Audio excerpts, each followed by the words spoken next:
Coming to the third part of this chapter, now let's study about the chemical properties. Oxidation states और chemical reactivity का क्या trend है। Boron का तो हमें पता ही है कि उसका स्मॉल साइज होता है क्योंकि ये फर्स्ट एलिमेंट होता है ग्रुप का। ठीक है, अगर इसकी आयनाइजेशन एंथैल्पी की बात करें तो फर्स्ट 3 आयनाइजेशन एंथैल्पी का सम बहुत ज़्यादा हाई होता है, इसी वजह से ये +3 आयन में एग्जिस्ट नहीं करता है। इस आयनाइजेशन एंथैल्पी की जो सम है फर्स्ट 3 आयनाइजेशन एंथैल्पी का, इसके ज़्यादा होने की वजह से ये प्रिवेंट करता है इसको कि बोरोन +3 आयन बनाए, वो फोर्स करता है इसको कि वो क्या बनाए, कोवेलेंट कंपाउंड से बनाए। लेकिन जैसे ही हम बोरोन टू एल्यूमिनियम जाते हैं तो जो सम होता है फर्स्ट 3 आयनाइजेशन एंथैल्पी का एल्यूमिनियम का, वो कंसिडरेबली डिक्रीज हो जाता है और इसी वजह से एल्यूमिनियम आयन बन जाता है। ठीक है, एल्यूमिनियम आसानी से एल्यूमिनियम +3 आयन में एग्जिस्ट करते हैं, लेकिन अगर हम बोरोन की बात करें तो बोरोन +3 आयन में नहीं एग्जिस्ट करता। मतलब उसकी आयनाइजेशन एंथैल्पी की हाई होने की वजह से वो प्रिवेंट करता है उसको कि वो +3 आयन बनाए। In fact aluminium highly electropositive metal है। हालांकि डाउन द ग्रुप जाने पर पुअर शील्डिंग इफेक्ट होने की वजह से डी और एफ ऑर्बिटल के इन्वॉल्वमेंट की वजह से, डी एफ ऑर्बिटल की शील्डिंग इफेक्ट की वजह से जो इफेक्टिव न्यूक्लियर चार्ज होता है वो इंक्रीज हो जाता है और जो NH इलेक्ट्रॉन है वैलेंस शेल के, उसको आसानी से होल्ड कर लेता है। मतलब मजबूत पकड़ हो जाती है न्यूक्लियर चार्ज की और to the outer valence electron. और वो क्या है outer valence electron, s orbital electron.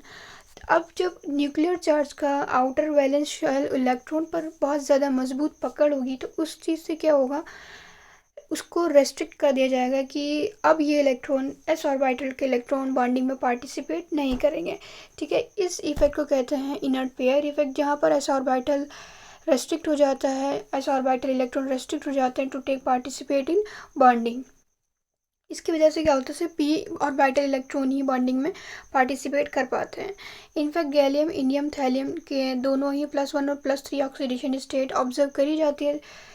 तीनों में गैलियम, इंडियम और थैलियम के अंदर रिलेटिव स्टेबिलिटी की बात करें तो +1 ऑक्सीडेशन स्टेट प्रोग्रेसिवली इंक्रीज होती है फॉर हैवियर एलिमेंट। जैसे थैलियम की अगर हम बात करें तो थैलियम +1 ऑक्सीडेशन स्टेट में सबसे ज़्यादा स्टेबल होगा, एल्युमिनियम सबसे कम होगा। मतलब एल्युमिनियम के अंदर टेंडेंसी की वो +3 ऑक्सीडेशन स्टेट शो करे, वहीं थैलियम की होगी कि वो + ऑक्सीडेशन स्टेट शो करे।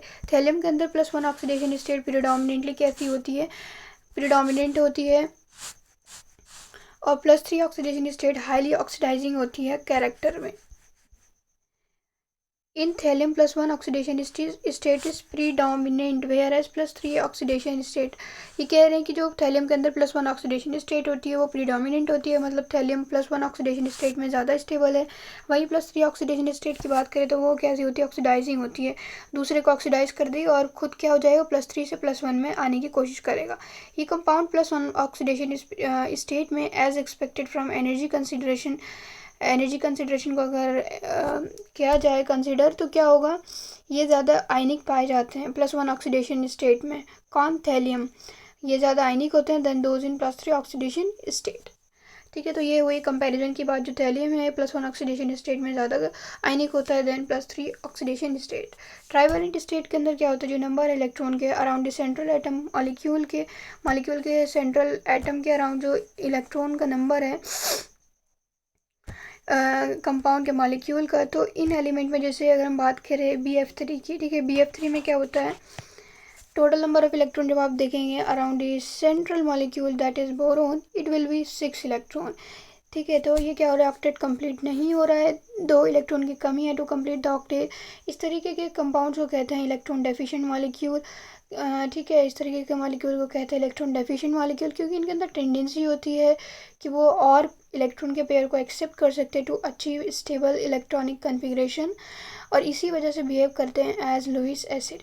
जो टेंडेंसी है लुईस एसिड के बिहेव करने की, वो डिक्रीज होती है जैसे जैसे साइज इंक्रीज होता जाता है down the group. BCl3 easily accept करता है लोन पेयर इलेक्ट्रॉन का from ammonia to form BCl3.NH3।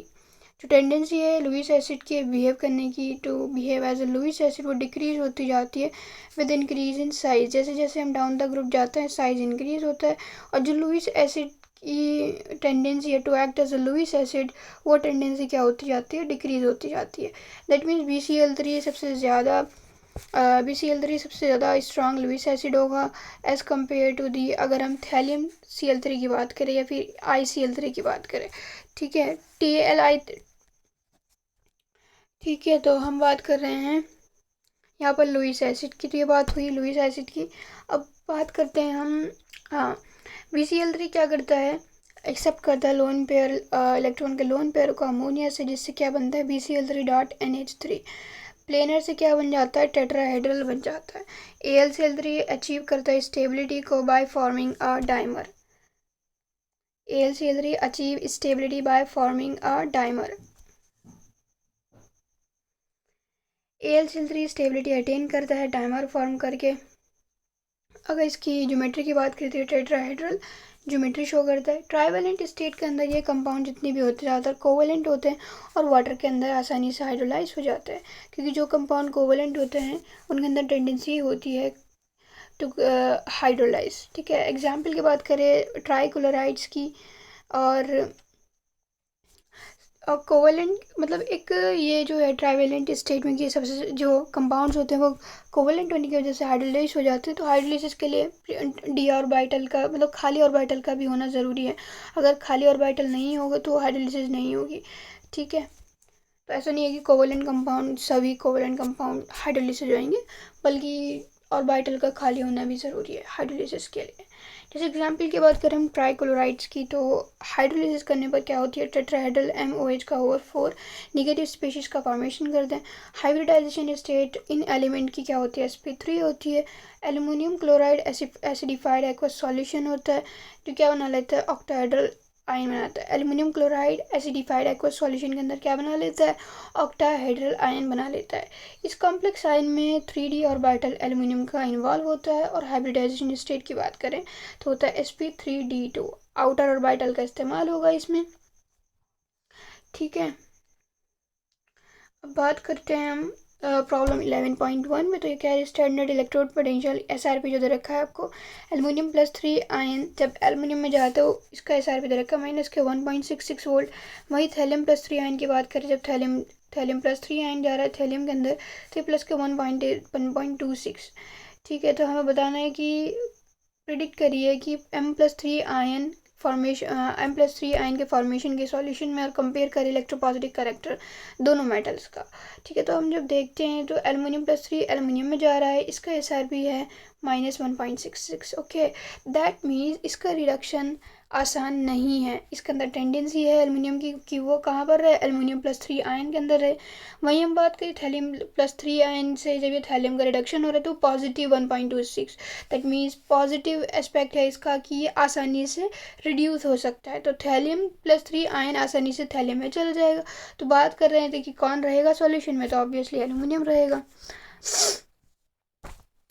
जैसे इन्होंने दे भी रखा है, whereas thallium ion is not only unstable, ये अनस्टेबल ही नहीं है सॉल्यूशन बल्कि पावरफुल ऑक्सीडाइजिंग एजेंट भी है। इस तरीके से थैलियम+1 मोर स्टेबल होता है सॉल्यूशन में then thallium ion. Aluminium being able to form +3 ion easily is more electropositive than thallium.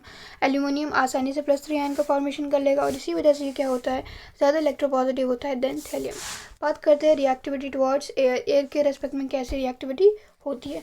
Boron unreactive होते हैं क्रिस्टलाइन फॉर्म में।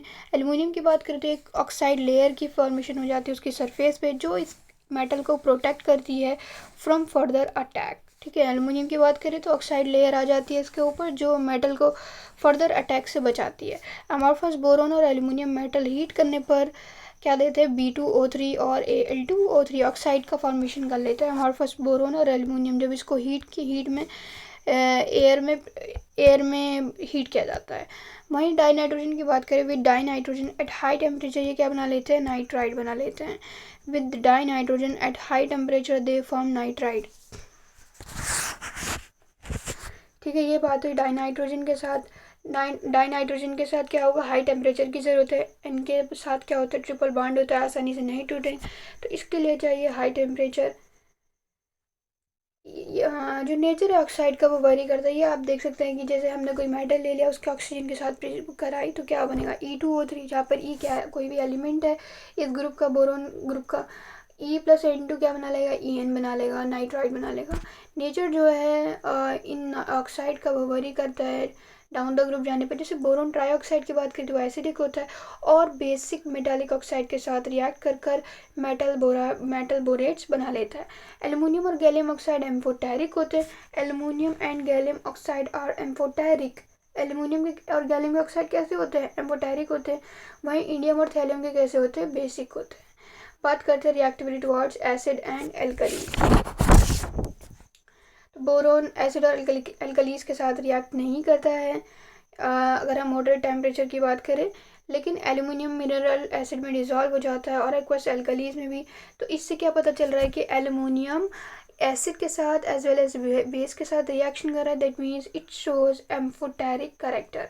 एल्युमिनियम डिज़ोल्व होता है HCl के अंदर और लिबरेट करता है डाई हाइड्रोजन। कि एल्युमिनियम HCl में डिज़ोल्व होकर क्या बना रहा है, हाइड्रोजन गैस का रिलीज करा रहा है। हाउएवर अगर हम बात करें कॉन्सेंट्रेट नाइट्रिक एसिड की, तो एल्युमिनियम पैसिव हो जाता है टुवर्ड्स कंसनट्रेट नाइट्रिक एसिड, क्योंकि इसके ऊपर क्या आ जाती है, प्रोटेक्टिव ऑक्साइड लेयर की ऑक्साइड लेयर आ जाती है उसकी सरफेस पे। बात हो रही है कॉन्सेंट्रेट नाइट्रिक एसिड की। हालांकि अगर डाइल्यूट होता नाइट्रिक एसिड तो रिएक्शन हो भी जाती है, लेकिन कॉन्सेंट्रेट होने की वजह से एल्युमिनियम के ऊपर क्या आ जाती है, एक ऑक्साइड लेयर बन जाती है एल्युमिनियम ऑक्साइड की, which further which protect the metal surface और it prevent the further attack। ठीक है। एल्युमिनियम रिएक्ट करता है कुछ एल्कली के साथ भी और यहाँ से क्या होता है, डाइहाइड्रोजन रिलीज होता है। देखो एल्युमिनियम ने पहले एसिड के साथ भी रिएक्शन कर डाइहाइड्रोजन गैस का रिलीज कराया था। सेम उसी तरीके से यहाँ पर एल्युमिनियम बेस के साथ एल्कली के साथ रिएक्शन करके बनाता है टेट्राहाइड्रोक्सो एल्यूमिनेट और डाइहाइड्रोजन का रिलीज हो जाता है। रिएक्टिविटी टुवर्ड्स हेलोजन एलिमेंट, ये एलिमेंट्स इस ग्रुप के एलिमेंट रिएक्ट करते हैं हेलोजन के साथ, बनाता है trihalide except thallium iodide. Thallium iodide exist नहीं करता है। इसमें क्या होता है, थैलियम आयोडाइड नहीं एग्जिस्ट करता है। थैलियम की पहले +3 ऑक्सीडेशन स्टेट में वैसे ही एग्जिस्ट नहीं करता है, लेकिन अगर उसके साथ भी आयोडीन है तो वो बिल्कुल नहीं एग्जिस्ट करेगा। ठीक है। +3 ऑक्सीडेशन स्टेट में वो थैलियम वैसे ही अनस्टेबल होता है। E+3X2 gives EX3 where X can be fluorine, chlorine, bromine, iodine. White fume अब प्रॉब्लम करते हैं 11.2। वाइट फ्यूम्स अपीयर होती हैं। तो प्रॉब्लम 11.2 में दिखाया कि वाइट फ्यूम्स अपीयर होते हैं around the bottle of the anhydrous AlCl3। ऐसा क्यों होता है, वैसे तो एनहाइड्रस है मतलब इसके अंदर क्या है, कोई भी मॉइस्चराइज़र नहीं है, लेकिन जैसे ही ये कोई एटमॉस्फेरिक मॉइस्चर के कांटेक्ट में आता है एनहाइड्रस AlCl3 तो पार्शली हाइड्रोलाइज हो जाता है। मैंने पहले भी कहा था कि जो इनके क्लोराइड्स होते हैं वो कैसे होते, ज़्यादातर कोवलेंट होते हैं और आसानी से हाइड्रोलाइज हो जाते हैं। तो मॉइस्चर के कांटेक्ट में आने से ये क्या बना लेते हैं, HCl बनती है और जो मॉइस्ट HCl है वो कैसी दिखती है, वाइट दिखती है। ठीक है। इस तरीके से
तो यहाँ पर क्या होता है एक्चुअल में, जब हम रिएक्शन देखते हैं AlCl3 + H2O की, तो यहाँ पर बनता है AlOH का होल थ्राइस + HCl। ठीक है। एल्युमिनियम हाइड्रोक्साइड बना लेगा और HCl गैस बाहर निकल जाएगी। तो वो जो HCl है, मॉइस्ट HCl, ये होती है वाइट कलर में। ठीक है। इस तरीके से चैप्टर एंड होता है। फिर मिलते हैं नेक्स्ट वीडियो में।